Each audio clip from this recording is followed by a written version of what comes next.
সুপ্রিয় দর্শক, আসসালামু আলাইকুম। আশা করি আপনারা সবাই ভালো আছেন। আমি আজকে একটি গুরুত্বপূর্ণ বিষয় নিয়ে আলোচনা করব। বিষয়টি হচ্ছে নাক ডাকার কারণ কি এবং নাক ডাকার সমস্যার সমাধান নিয়ে আলোচনা করব। আমাদের দেশে একটি প্রচলিত ধারণা আছে, নাক ডাকাকে অনেকে সুখনিদ্রা বলে, অর্থাৎ যাদের ঘুম ভালো হয় তারাই নাক ডাকে।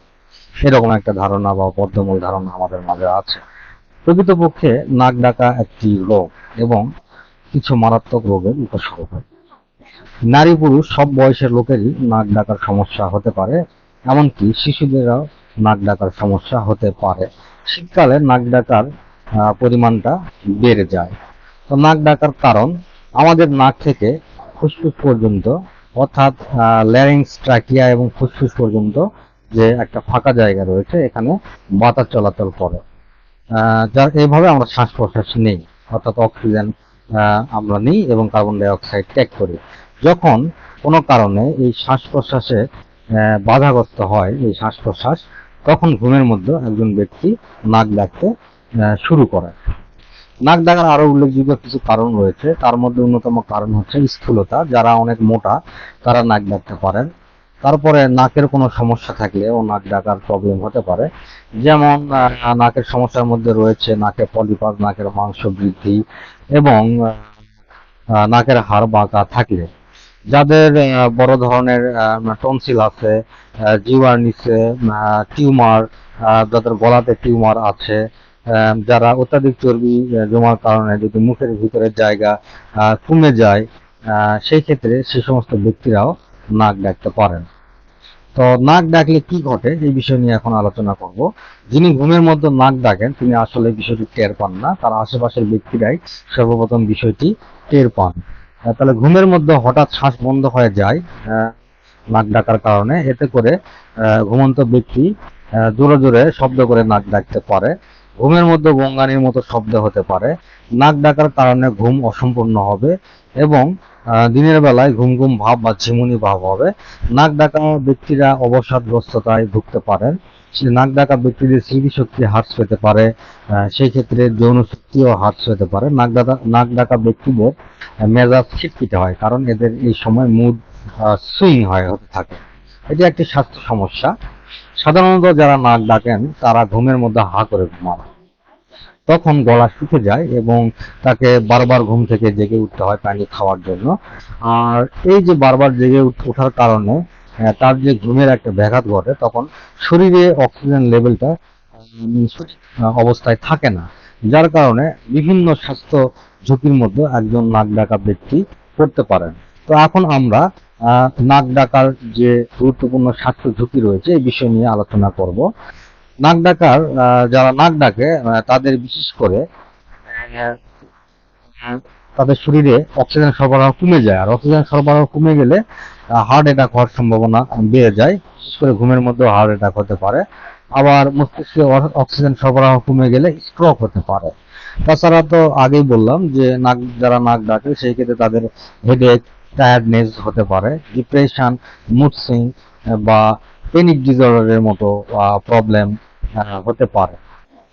তো স্লিপ অ্যাপনিয়া এবং নাক ডাকার সময় জাগিয়ে দেওয়া কি ঠিক, এই বিষয় নিয়ে একটু কথা বলতে চাই। ঘুমের মধ্যে কিছু সময়ের জন্য শ্বাস প্রশ্বাস বন্ধ হয়ে যাওয়াকে অবস্ট্রাকটিভ স্লিপ অ্যাপনিয়া বলে। অর্থাৎ যাদের নাক ডাকার সমস্যা আছে তাদের অবস্ট্রাকটিভ স্লিপ অ্যাপনিয়া হতে পারে। অর্থাৎ নাক ডাকা এবং অবস্ট্রাকটিভ স্লিপ অ্যাপনিয়া একে অপরের পরিপূরক। অর্থাৎ যাদের নাক ডাকার প্রবলেম আছে তাদের স্লিপ অ্যাপনিয়া হতে পারে, যাদের স্লিপ অ্যাপনিয়া সমস্যা আছে তাদের নাক ডাকার সমস্যা হতে পারে।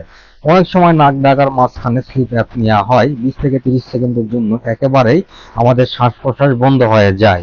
এই অবস্থায় কোনো ব্যক্তিকে ডাক দিলে তার বিশেষ কোনো ক্ষতি হয় না, বরঞ্চ এটি তার জন্য উপকৃত হয়। কারণ ওই সময় কোনো ব্যক্তিকে জাগিয়ে দিলে তার নাক ডাকার কারণে যে স্লিপ অ্যাপনিয়াটা হয় সেটি ঠিক হয়ে যায়, তিনি আবার স্বাভাবিক অবস্থায় শ্বাস প্রশ্বাস নেওয়া শুরু করেন।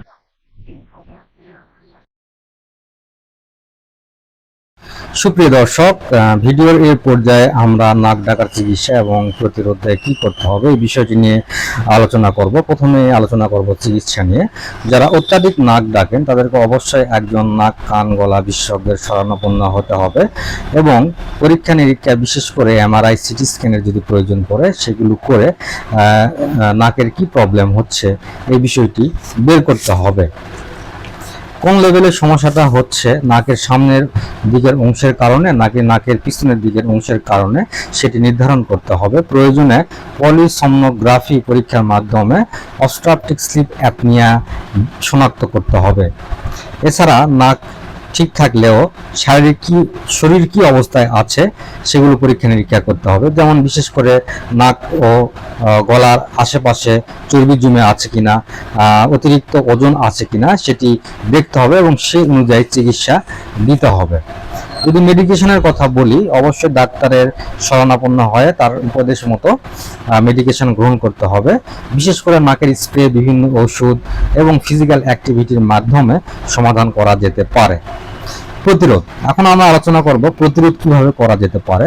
নাক ডাকা প্রতিরোধ করতে সচেতনতা বাড়াতে হবে। নাক ডাকা যে একটি রোগ সেটি রোগীকে বুঝাতে হবে এবং সেটি সমস্যার সমাধান করার জন্য তার কিছু অ্যাক্টিভিটি বাড়াতে হবে। বিশেষ করে তাকে কিছু ফিজিক্যাল এক্সারসাইজ করতে হবে প্রতিদিন, স্পেশালি বিশেষ করে 20 মিনিটস এবং 30 মিনিটস প্রতিদিন তাকে হাঁটতে হবে। ওজন নিয়ন্ত্রণে রাখতে হবে। ডায়াবেটিস যদি থাকে সেটিকে নিয়ন্ত্রণে রাখতে হবে। যেগুলো খারাপ হ্যাবিট আছে যাদের, যেমন ধূমপান, অ্যালকোহলে যারা আসক্ত সেগুলো পরিহার করতে হবে। নাকের মাংসপেশি, নাকের পলিপ এবং সাইনোসাইটিসের সমস্যা থাকলে সেগুলো চিকিৎসা করতে হবে। তো এই হচ্ছে